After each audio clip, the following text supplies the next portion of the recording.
Assessments, evaluations, and tests are frequently used by educators in every form of educational environment. Assessments serve diverse purposes such as determining a level of knowledge and understanding, monitoring progress, diagnosing difficulties, determining abilities, informing plans and curriculum, comparing individuals, and overall providing information. In order to understand more about the process of assessing learners in real educational settings, I attended a kindergarten classroom and conducted an observation of a learner assessment. My observation took place on April 11, 2017 at 10 a.m. at the EES Jeff and Denny Jacobs Child Development Center located at 2360 East Jewett Street in San Diego, California. After I completed my observation, I was able to speak with the lead educator who had administered the assessment to the learners. The lead teacher in the classroom is Elizabeth Padillo, and she is best reached by email at elizabethpadillo@gmail.com. After observing and discussing the assessments used in the kindergarten classroom, as well as comparing them to the types of assessments discussed in the course material, it is clear that the best assessments result in instruction that meets the needs of the student. I began my observations by watching Elizabeth organize her classroom. She announced to her students that they were going to be working on their math boards. Each child was given a board with a specific task on it, requiring the children to place a certain number of items in each designated section. Manipulatives were passed out to the tables and the students were invited to begin. It appeared as if the children had participated in this activity before because they all began to work without further instruction or direction. I noticed that as Elizabeth walked around the classroom, her primary focus was on a young boy named Preston. Eventually, she walked over to his table group and sat across from him. She looked over what he had already done and began to ask him questions as to why he placed certain manipulatives where he did. He explained that his strategy and sorting was based not just on the quantity of the manipulatives, but also on their size and color. She asked him a few more questions, such as, what number is this, or how many manipulatives do we need to add? At the conclusion of math time, Elizabeth collected the boards and manipulatives. Her students then went to circle time with a support teacher, while Elizabeth went to the back of the room. I followed Elizabeth into the back where she showed me a binder designated for Preston. She took some forms and recorded her own observations based on what he was able to do. Then she showed me his previous observations since they began to work on their specific unit in math. She pointed out where he had improved and what his weaknesses still were. She made notes based on what content needed to be explained further in order to help Preston fully understand the concepts in the unit. Elizabeth then explained that at the end of each week, all of the teachers sit down in a meeting where they adjust the next week's curriculum based on the needs of the students they've observed. All of the assessments they conduct within the kindergarten classroom are based on informal observations. Elizabeth told me that she found in her experience when her students knew they were being assessed or evaluated, they actually performed significantly worse than had they not known. I was worried when I decided to observe a kindergarten classroom that I wouldn't be able to recognize an assessment. However, I recognized right away that it was a type of formative assessment. According to OB and SAP, formative assessments refer to the ongoing assessment carried out by teachers both formally and informally during a unit of work.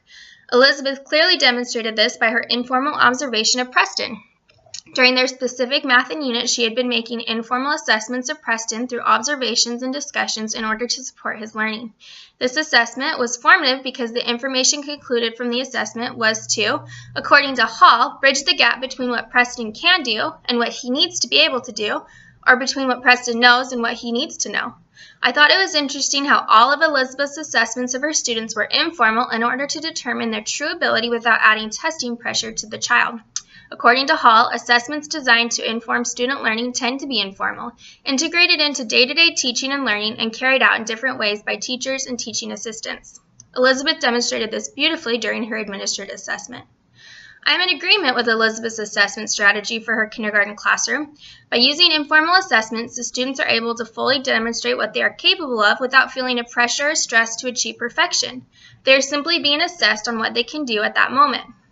The purpose of these assessments when administered informally is purely to inform student learning. I also agree with her use of formative assessments. By frequently assessing and reevaluating where her students are at on the scale of progression, she and her staff are able to adjust and make necessary changes to their curriculum. Based on her reports, it appears as if her students are making great progress due to these assessments administered throughout the week.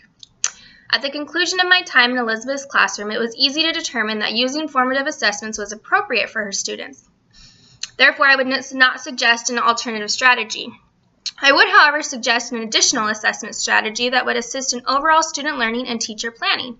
Using a diagnostic approach to planning and creating her curriculum for her students would allow Elizabeth to enhance the learning environment and successfully meet the needs of all her students. In diagnostic assessments, according to OB and SAP, the teacher finds out student needs and readiness before starting instruction so they can use this information to tailor or differentiate, diversify instruction for them. Elizabeth would be able to anticipate the needs of students like Preston and plan accordingly before commencing a unit of study. According to OB and SAP, by measuring students' current status, teachers can discern 1. Where to put their instructional energies to ameliorate the students' weaknesses, and 2. What already mastered skills or knowledge can be instructionally avoided. Another additional strategy I would suggest would be implementing the principle of self-assessments within Elizabeth's classroom. This approach to assessment, according to Hall, invites learners to negotiate and discuss their learning, to set targets for themselves, to monitor and describe their own progress, and to consider their achievements in relation to evidence. Though her students are young, it is a practice that can and should be taught at a young age. Self-assessments are great tools in teaching children how to learn. This principle then in turn inspires lifelong learners. In today's world, assessments and evaluations have a negative connotation attached to them.